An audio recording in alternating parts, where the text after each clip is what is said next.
And we're good. I'm gonna start recording right now, man. It is so good to see you, Big Meat, man. Hey, this is the Game Ready Podcast with one of the most influential people that I had. I don't think he know that we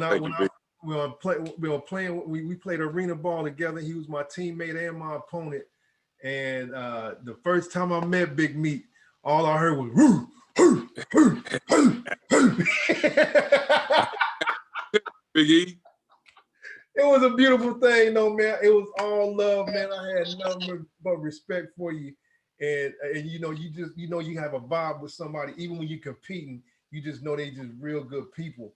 And over the years, man, it's just been a pleasure. Even though we don't talk every day, but already, man, the love and respect I have for you is just immense, man.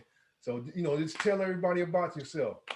Well, first of all, thank you for having me, Big E. And like you said, our friendship is pretty deep because the amount of respect that as a football player and a man that I've always had for you, has always been at the top of the food chain when it comes to respect. But you was a great player. You represented yourself well. You always had, love for your teammates. You was a hard worker. So you made everybody around you better. So trust me, man, you was the man. So with that said, I'm from Tyler, Texas, the Rose capital of the nation. For y'all that don't know, you know what I'm saying? I grew up in Tyler, like I said, and went to, Robert E. Lee High School. It's one of probably the toughest high school districts in Texas. A lot of people don't understand that, but I played in a district with John Tyler, Longview, Marshall, Lufkin, and Pine Tree, and we all come out of the same district in Tyler Lee. So it was 13 big 5A football. So every weekend, you had to come with your shebangs. Yeah, and then we played 2 Dallas schools every year. They, Dallas Carter or Dallas, Brian Adams or somebody from Dallas would come down to Tyler and take that knot on the head before they got out of there, but they didn't come down there and get touched. Hey. But after that, I went to Oklahoma. I was recruited by the great Barry Switzer and was coached by the great John Blake. For those of you who don't know, passed away. One of the maybe greatest recruiters in college football history. But he passed away, coached for the Cowboys, won a national championship as a football player, won one as a coach, and won Super Bowls with the Dallas Cowboys. So he'll be missed. He's a great coach. But I also coached with Coach Selman, one of the Selman brothers, Leroy Selman, who's actually played in Tampa. Yeah. But anyway, I'm football history when it comes to football, man. So I just love the game and being around people like Big E. And I'm honored that he asked me to do this. Like I said, when I finished Oklahoma, I went and played in the league a few years and came into arena football. And, really my football career started to me in arena, not in the NFL, because some of my best friends are in arena football. Some of my best experiences, was in arena football. So to me, that was home for me. And I coached there and played there and did all that stuff. But yeah, I'm glad to be here where I am now, man. That's a beautiful thing, man. Coming from somebody like you, man, you have such a vast experience playing football, always on a high level. And a lot of people don't really understand that arena football, just because the scale of pay wasn't like the outdoor game, didn't mean that it was not competitive. It was not played at a high level, and we did not, a lot of people who play the outdoor game couldn't play the indoor game. Oh, yeah, most of them. Yeah. Yeah. Because there's one thing about arena football, you beat me on that rep, buddy, but you got to flip this shit over. And that's the problem. Yeah, there it is. Yeah. Hey, you're going to see me all night, and we're going to keep pressing, and whoever going to stand at the end is going to stand at the end. And for you listeners out there that don't know Big E, I'm going to tell you something. The man had one of the nastiest, continuous, nonstop, I'm bringing it every snap bull rushes that you ever seen. And I don't mean counter scene. I'm talking about like, damn, I need to get in shape because this dude bull snatch, rip every snap. Jesus. Yeah, you was a beast. Hey, I appreciate it, man. Hey, one thing that I never wanted to do, I never wanted to let my teammates down. And I never wanted to look like shit on film day on that Monday or Tuesday when we had to come in. That's one thing I never wanted to be said, that I didn't do everything that I could to help the team win. Hey, Big E, that right there is something that most people that love football, they couldn't sit in that meeting room and hear Terry Gray and Will McClay get on you, rip your ass for 2 straight hours. Serious business. And with no care about your feelings. About you, your family, none of that. None of that shit. You think you done had a great game? Hey, no. Hell no. It ain't never as good as you think it is. First game. Yeah. So, you covered a little bit about your career, but just tell me the top 3 experiences that you had. Like, starting with number 1, what's one of the top experiences that you had playing throughout your whole career that you can remember? My greatest memory is reaching the University of Oklahoma. I'm just gonna be honest with you. Like, that's always been a goal of mine, is to play for Coach Selman and Coach Swisser growing up. Shit, when we grew up in the 80s, man, it was all about the Sooners. You know what I mean? Oh yeah. Oh hell yeah. Alabama is what Oklahoma was then. Exactly. So, but to even be honored to be recruited by Coach Swisser and be coached by Coach Selman, man, that's like, how do you beat that one? Man, that's like the football gods coming together, and you just get all this greatness. You see this greatness every day. Man, I couldn't imagine. I mean, I know they still talk about Selman. His brother that played in Tampa to this day. He's still a legend in Tampa. Yeah, Hall of Fame. He's a Hall of. Not just I'm telling you, this dude a folk hero down here in Tampa. He's done some great things. He did some great things in the community, and that whole family. I mean, just to be associated with that, man. I see why the standard of excellence that you had was just was bar none one of the best I've seen. Big Meat always came to play. He always was straight business. No muss, no fuss. Had fun. One of the funnest dudes you'll ever be around. We gonna kick it. Oh, we gonna kick it. But hey, when it comes to the business, Big Meat is gonna take care of the business, and that was what he was known for. And I tried just him and like James Barron, all the cats that played with us, man. You guys set the tone, and you guys made me a better player just seeing y'all play on film and seeing how you guys were just good people too, and really in it for the players and in it for the team to help the league grow and help the players prosper. So I mean, it was an honor just playing with you, But what's number 2? What would be number 2 in here? So number 2, man, playing at Oklahoma and seeing Jamel Holloway and Osworth and Charles Thompson and Dante Jones, and I could go on, with these great players that was first rounders and all this kind of stuff. And a lot of people don't know this, and you might remember this, Big E, but Keith Traylor, who played for the Denver Broncos, he played at OU. Yeah, I know that. Yeah, man. He was actually a linebacker. So when I got to OU, I was a linebacker. Oh, wow. Keith Traylor was a linebacker. He weighed 275 pounds. He had a 43-inch vertical at 270 and ran 4.540. Good God.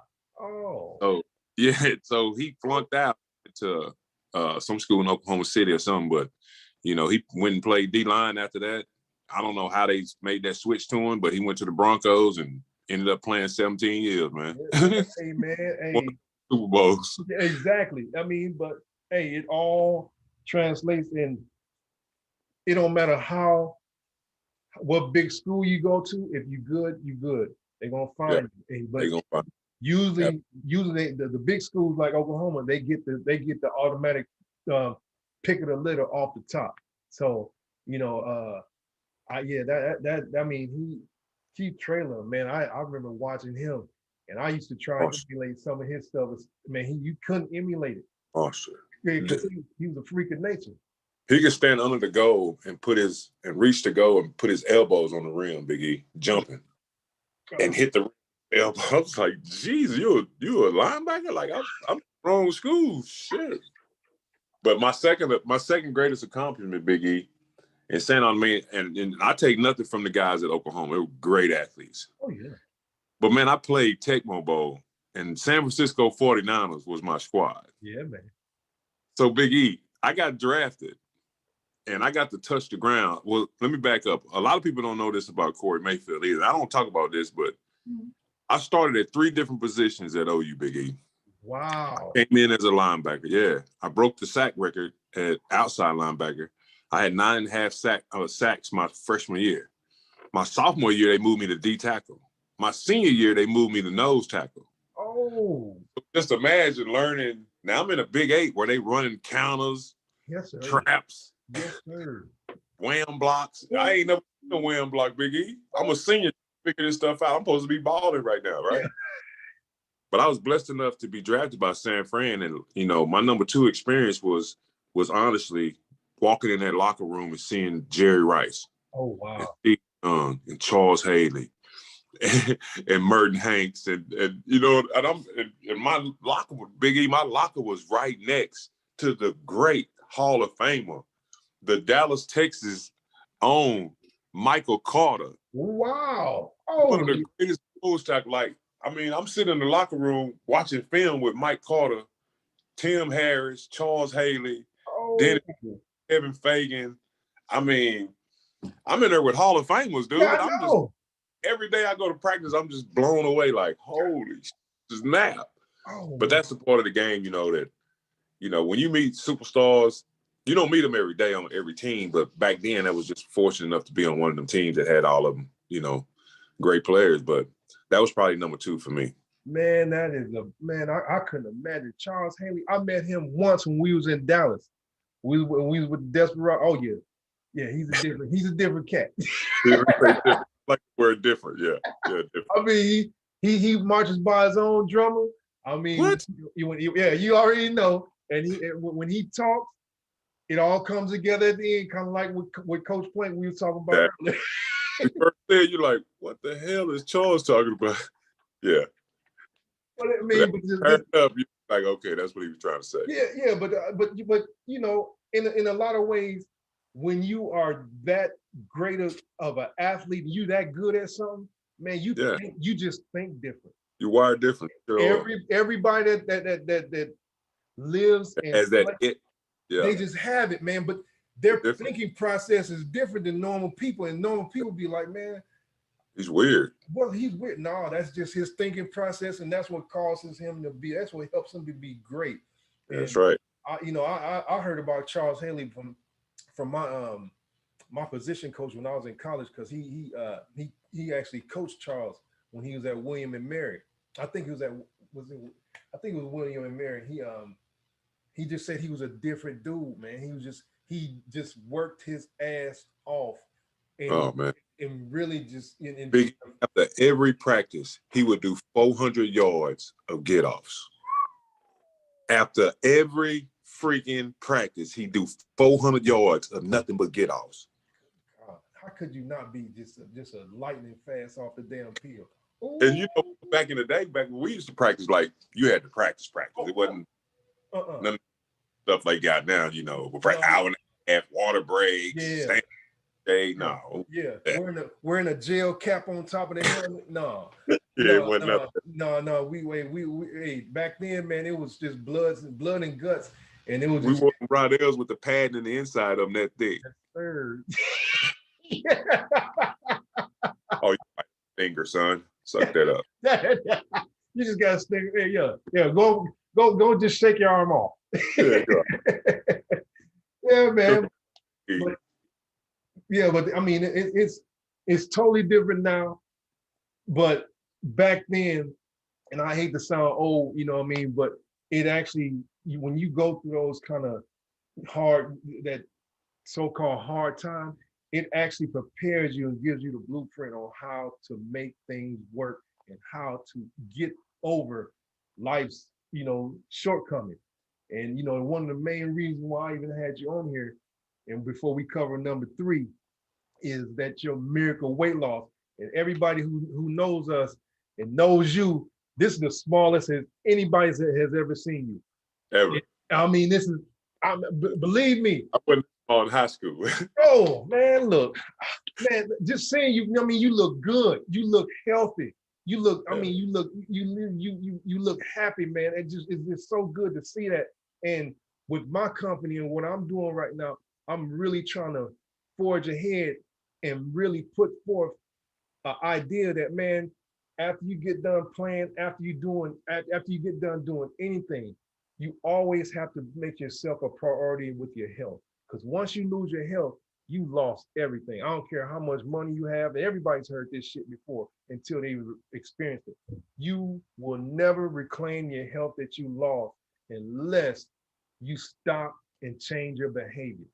And the way you change your behavior and how you view your yourself, it's the coolest thing, man. I mean, I'm proud of you, man. And I, I was telling Jermaine, I was like, man, Big Meat is doing so good, man. He's doing excellent. We gotta, I'm gonna get on Jermaine. Jermaine next. It ain't easy though, Big E. Oh, it ain't, man. If it wasn't worth it, it wouldn't be easy. It would be, I mean, it's supposed to be hard if it's worth it, man. It's supposed to have a price to it. So, and you've been willing to pay the price. What's number 3 for you as far as your football experience? My football experience, I'd probably say my friends and relationships that I had with the teammates and everything, over the years, because those friendships I still have today. I met friends that I was friends with when I grew up. And it's like you said, like, we kind of get in this because, I mean, just be honest, we get brainwashed in football. They teach us how to accept being brainwashed because we have to buy into so many different things and ideologies, and you switch from another team and this coach believes that, and then this coach, so all this stuff that we have to learn, it travels with us throughout I'm 50 years old and I still believe in like the family concept. Yes. Like that's important to me, like my character and being humble and helping but this world ain't like that right now, Big E. It sure ain't. We find ourselves trying to find people like us, and it ain't none like us. Like it's not like that no more. So for me to go try to find a friend is very difficult because of, I wouldn't say trust, but it's just how I want to represent myself and my family and the people around me. I can't bring something in that ain't like that. Exactly. It's not fair.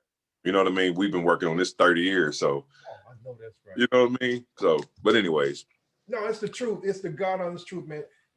Especially in what I do for a living. Shit, the human body ain't changed in 100, like thousands of years. But the damn psyche of people over the last 20 years has totally changed. Everybody has a short attention span. Nobody wants to work for anything, of worth.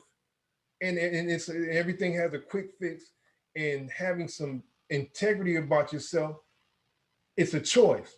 It ain't what makes them feel good. If that makes me feel good and you say it, that's what I believe. There it is. And which ain't the truth, man. You gotta keep it, you have to be honest, you have to be straight up. And I made it a point to try to be better every day and be straight up about how I feel and how I am and how I interact with people. I used to be fluffy when I first started this. That's why what I do, I'm not for everybody. When I first started this, I tried to be helpful and help, try to make people feel good. When I was trying to make people feel good, I was failing them. I was not being straight up with them. I was not telling them the God honest truth to the point where they would actually change their behavior. Now I'm at a point, man, where hey, if you come and you talk to me, I'm gonna tell you the God honest truth, and it's not really it's gonna have a tactful filter on it, but I'm not gonna make anything up to make you my friend or anything like that. And there has to be some integrity behind how you actually interact with people, and it's hard. It's very hard to find that. Yeah, and I think one of the main things for my weight loss is this whole journey is you know, I'm big on being an example for my family. And the example I set for my son is important to me. The example I set for my daughter, like that means something to me. And when they see me and look at me and, you know, that, to me, that, you know what I'm saying, like I want to take that, that's what I want to take to my grave. I don't care about none of this other stuff. I just care about how my family perceives me as a man and the work that I leave behind. You know what I'm saying? Exactly. So that's why I dove into this weight loss thing. And, you know, I went to the doctor, and I mean, you talked about this, Big E, but the doctor said, you know, and I'm just being brutally honest with you, man. You know, he says, you know, you got high blood pressure, you know, you got this, you got that. I'm on this medication. I'm taking like 5, 6, 7 different pills, man. I'm like, you know, I ain't never been a pill guy. You know what I mean? Like even when we played, you know, we didn't take medicine and all that shit going out that training room. Like, nah, hell no. Yeah. And but when the doctor started talking, you know, having these real talks, he said, "Hey, man, I'm gonna be real with you, Corey. I just switched doctors, man, and I got with a younger doctor, and his first meeting with me, man, he scared the hell out of me. He said, if you want to live, let me ask you a question. How many men at 50 years old is walking around your height and weight?" Damn, I said, I got some teammates like that. He said, well, how long do most of your teammates live? Well, and I'm starting looking around like, holy shit, he talking to me. Yes, sir. Like, because the big guys, you know, they've been dying before 60. Yes, sir. Yeah. Your body can't do that crap, man. You can't just keep blood in no 500-pound body every day. No. It's just, and then we done took our bodies through complete hell. Like, people don't understand the hell our body's been through, man. Yeah. I mean, it's amazing we can get out of the bed right now. I'm telling you, man. Hey, every hit that you take, you know, you save a little bit of time off your life. But the more healthy you are, and the more you move as you get older, you add time. And that's a message I think that we have to get out to everybody, especially the old. Even if the population is real low as far as the guys who played the line position or played football who've gained weight and who've gotten, you know, let it go.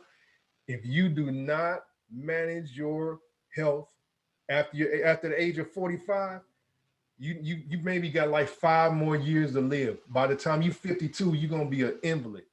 I'm telling you, man. Yeah. Because once your body, the fluid in your body starts having to pump all that fluid off of it, and you swelling up, and your heart is, you know, just. And then I'm gonna tell you the silent killer for big dudes is sleep apnea. People forget about sleep apnea. Yes, sir. Sleep apnea. I mean, it took out my man Reggie White. You know. Man. Yeah. So many great men have lost their lives in their sleep. Yeah. Yeah. I'm one of them.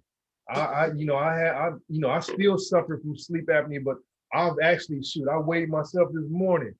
I'm 270. I ain't been 270 in 25 years. Man, hold on, E. Hold on. I'm 270. For my life, I'm lighter than Big E. Yeah, big dog. Yeah, that's big. I'm taller than Big E. Yeah, man. Damn. Hey, but I'm on your heels though. Hey, come on, man.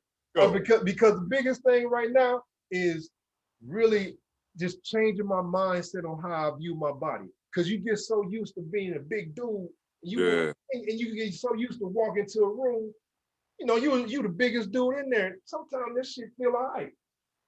But sometimes, man, sometimes get on the airplane, that seatbelt don't fit. That's it. You got to ask for a belt in front of all them folks. Exactly. Big dog. Go somewhere and you out of town and you get something on your shirt and you got to go buy a shirt and can't find one your size. Yes, sir. People don't understand. You got to wear the same outfit every other big man in the country. So when you go, you just looking in the mirror, they're like, damn, we got on the same shirt. Damn. I'm telling you, it's so good to see that. I mean that you doing that you lost this doggone weight, man. I'm telling you, I'm on your heels. My goal is I want to get down to like 260. The 260 is probably the lowest I'm gonna get down to, Because how much you weighing right now, if you don't mind me asking?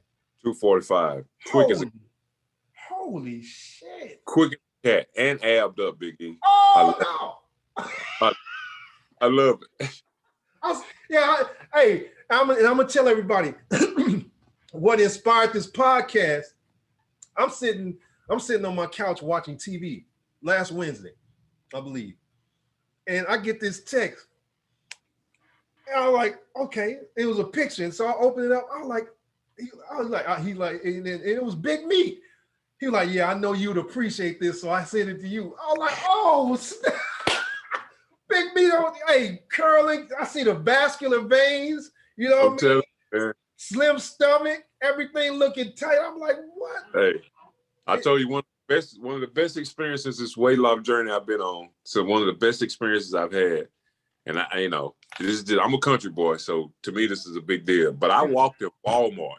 Yeah, man. I needed some white t-shirts. I said, man, I need a t-shirt today, man. I can't wear this shirt. Yeah. Oh shit, I forgot. I'm a little dude. Let me go to Walmart and get me some white tees. I went up in Walmart, man, and picked me up a 2X shirt, Big E. There it is.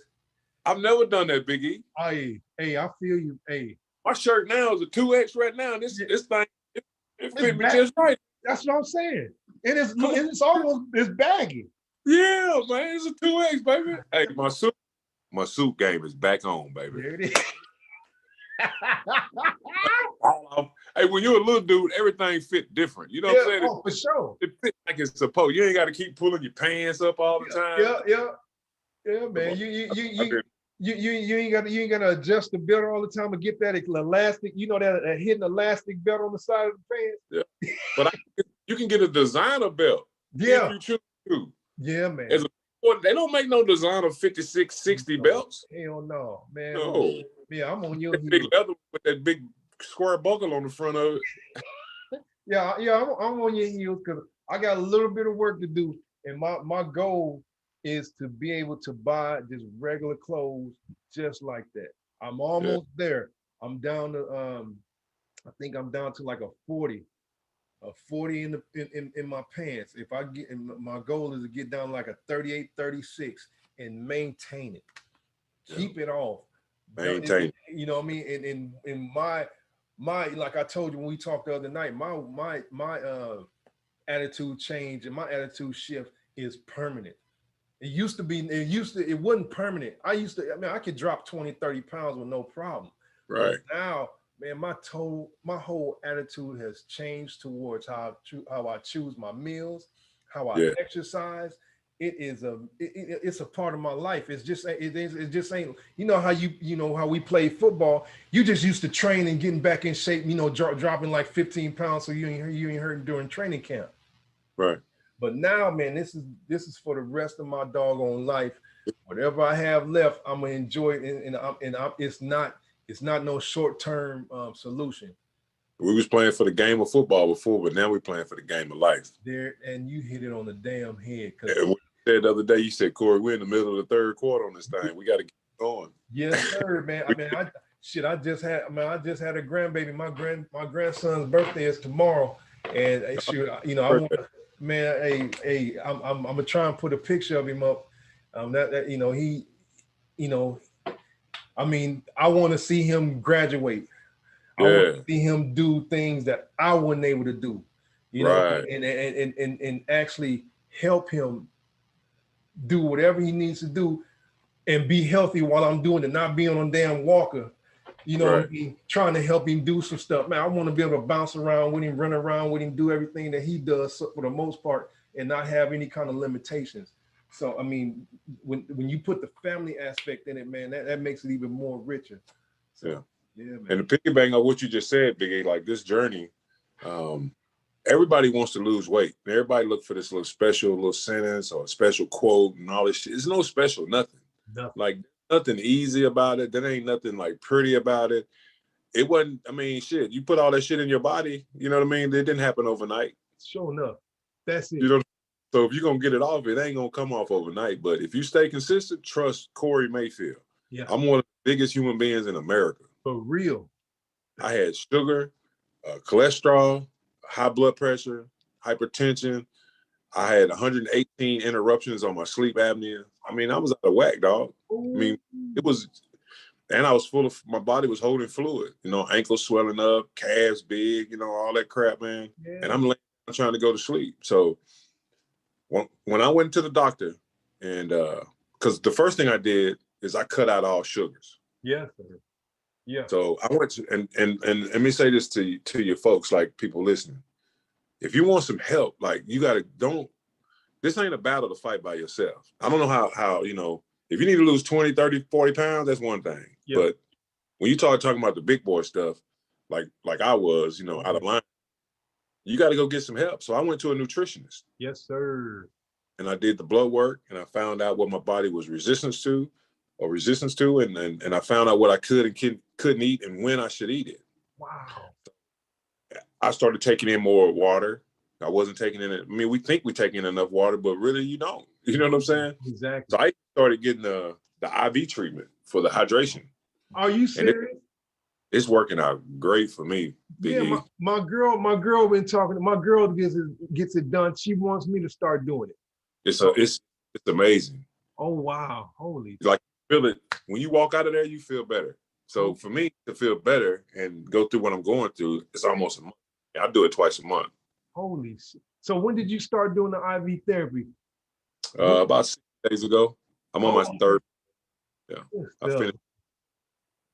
That is huge, man. That's that man. Look, let me finish right here, Biggie. So if and I want to say this because this is like the most important part about this journey. This journey don't work unless you make it work.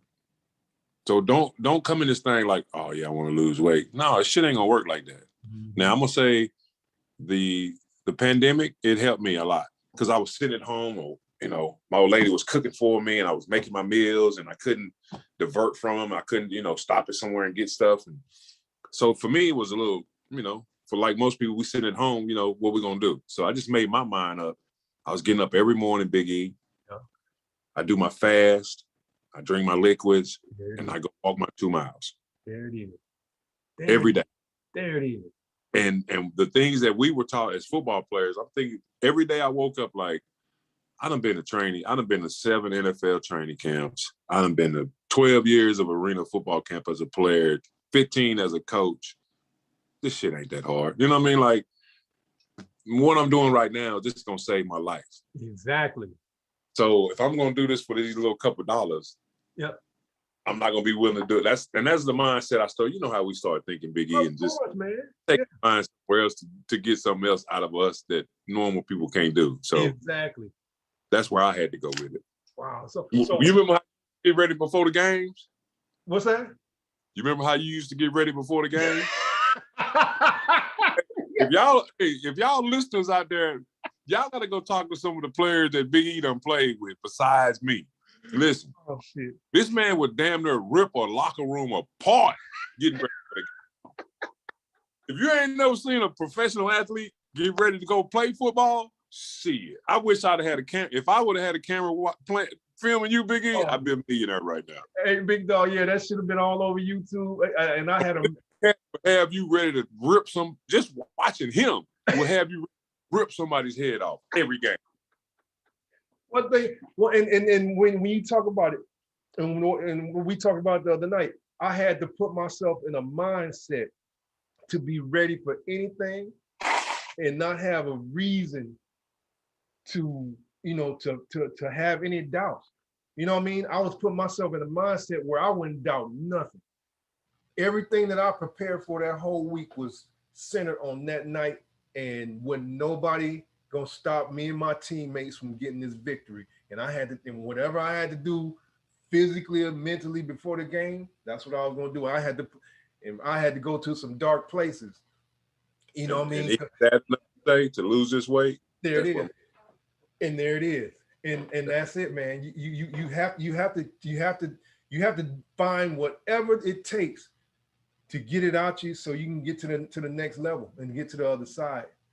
I got a little piece of property out here, Biggie. I live on about 10 acres. Mm-hmm. And I got a pond out back.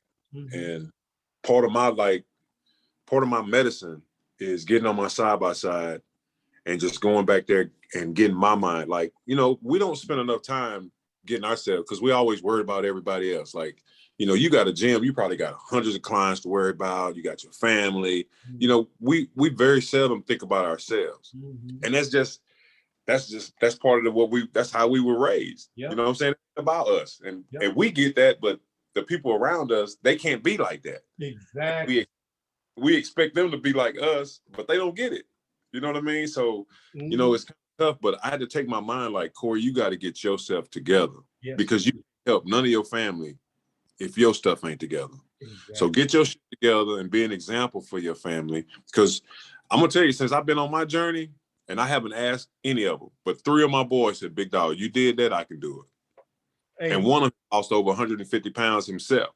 There it is. And that's why it was so important for me to do this podcast and for you to have you on this podcast so we can reach as many people as possible that's been in our position that's struggling right now. Because it's a whole lot of guys who play every sport imaginable. They're in their 40s. And you can just see them, even on social media. You can see them, man. They look older. They gain a gang of weight, but they don't know how to handle it. And you have to change your mindset on how you view working out, how you view your nutrition. It's totally different than when you play. I'm telling you, like, working out is great and all that stuff is important, but if you don't get your nutrition together, it's a wash. It's just you waste time. Exactly. I same thing, and this is crazy, Biggie. And I'm gonna tell you who turned me on to this. And I ain't never followed him, read his books, and none of that stuff. But Nick Saban eats the same thing every day at the same time. Yes, sir. Every day he's that consistent. But his consistency has got him to where he is. So I'm thinking in my mind, well, shit, if I'm gonna lose this weight, then I need to have some type of consistency. Exactly. So I have a block in the morning. That if I between those times right there, then me. I take my snack. I mean, everything I do throughout my day is just like our football schedule, you know, told to do something at a certain time. So in my mind, it's already like that. So just let me keep that pattern going.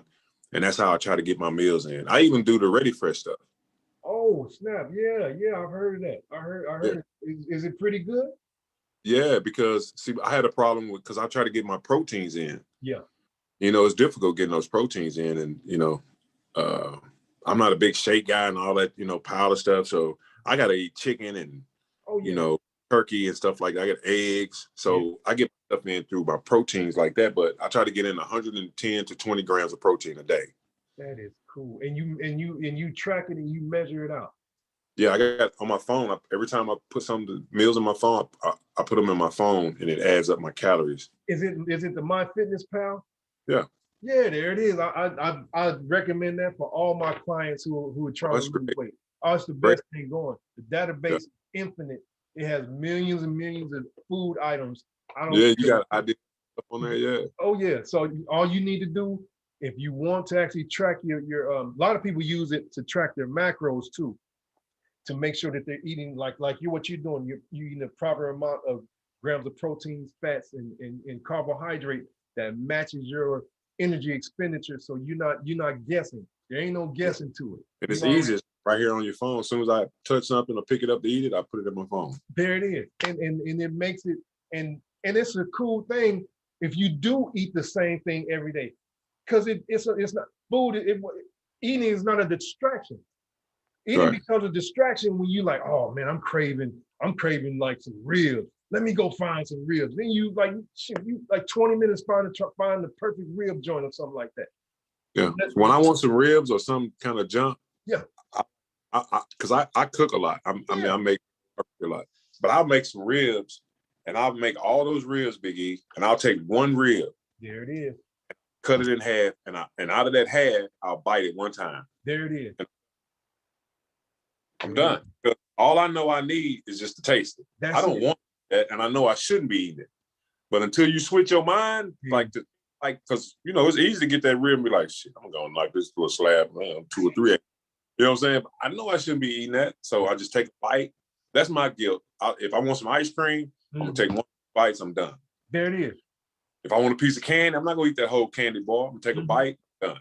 And be done with, Or eat it at all. Yeah, exactly. I choose not to eat it at all because I don't have the discipline. I know myself. Take that one bite. Oh man, look, I end up like, man, I end up eating the whole thing. I'm gaining that discipline. I've just cut out everything. And my vice is cookies. Cookies are like, I literally, for like 3 years, a good Saturday night for me was me going to get some ingredients, a whole bunch of ingredients, and I'll bake cookies all Saturday night, watch TV and eat. That's what I would do. And get it in, have them boys just like you want them. Hot and ready, and you know, with some good almond milk, man, I sit up and be fat and happy. But after a while, you know, it took a toll, and I had to change it. And now, when I changed my behavior and I can name the date, March 17th, I decided I was going to change everything. That was after 7 days after my 48th birthday. So I decided I was going to bake like 20, I baked like 3 dozen cookies to give them away to some friends. And just to test myself, man, I baked 3 dozen cookies and only ate 1. And I ate that joker the next day. I didn't even go anywhere near the cookies. Usually I dip and dab and double up the recipe. If I'm gonna make 3 dozen, I'm gonna make 6. You know? Yeah. so I mean, changing my behavior, I tested myself with baking those cookies like that, man. So I know exactly what you mean, and I'm learning how to do that with other food items. I just totally cut out ribs and barbecue and stuff like that. But now, you know, I gotta get on my game. You 245. I'm gonna try and get down to 260 as soon as possible. So so I can actually, you know, feel and look as good as you do right now. I mean, because the biggest thing is finding that system that works. And I'm gonna be honest with you, I'm still learning.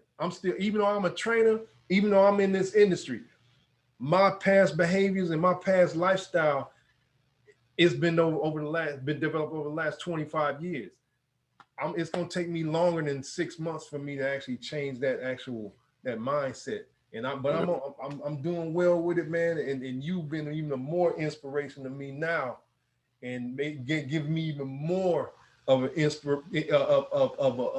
of the fire to keep it going. You get what I'm saying? And I appreciate that, man. I mean, and it's just good to see and hear you talk and hear you talk about your journey. And man, I've been doing this over 2 years, Big E, and I've lost over. Honestly, I've lost over 200 pounds. Man, big fella, I'm gonna tell you.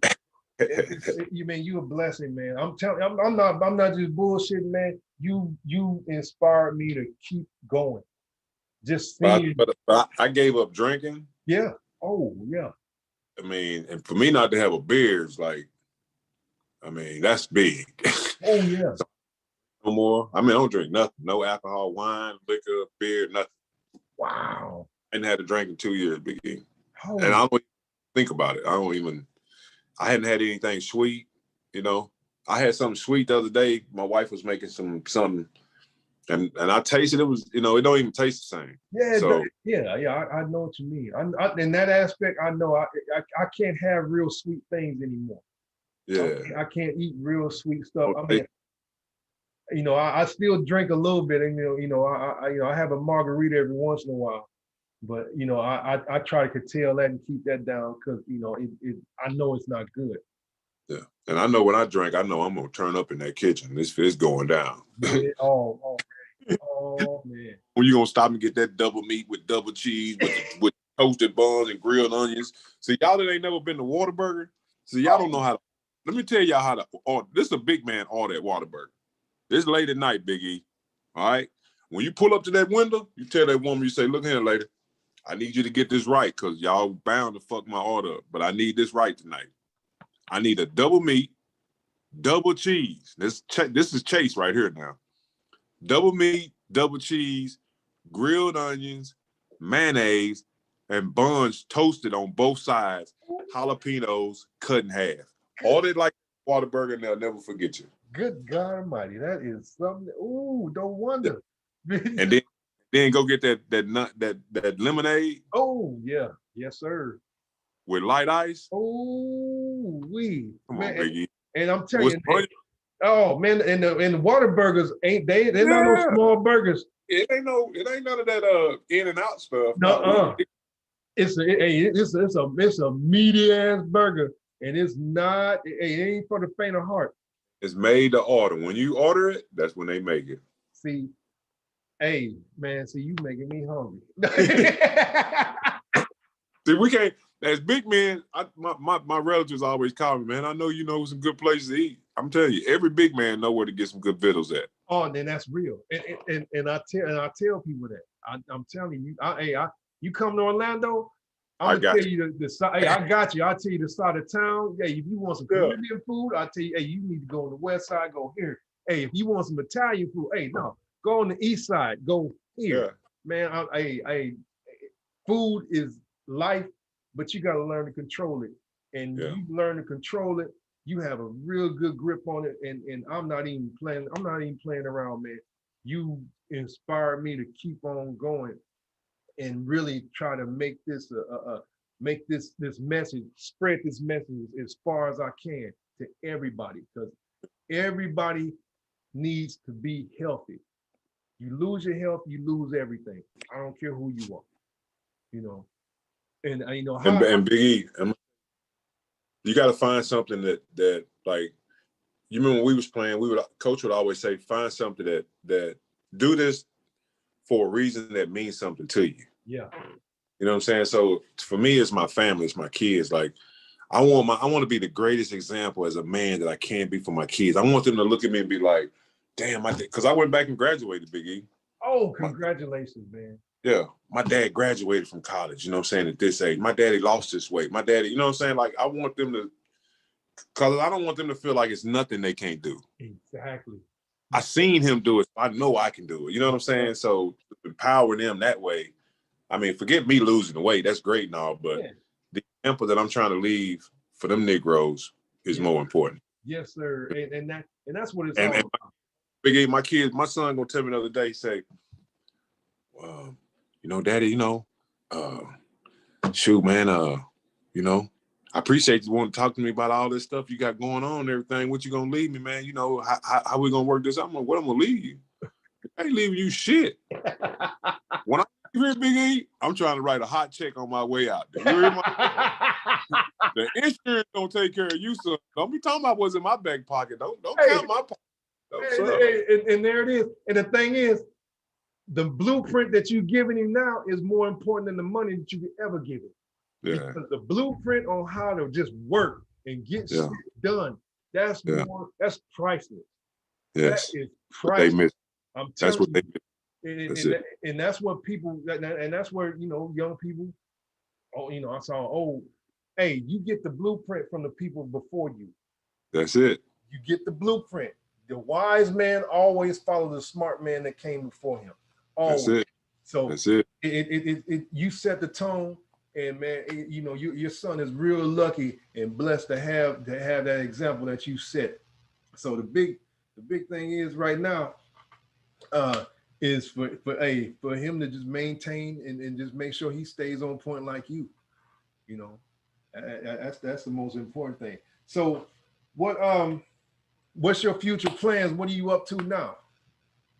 Man, I'm just you know, my son's about to graduate. He's got another 2 years left. He can come out here.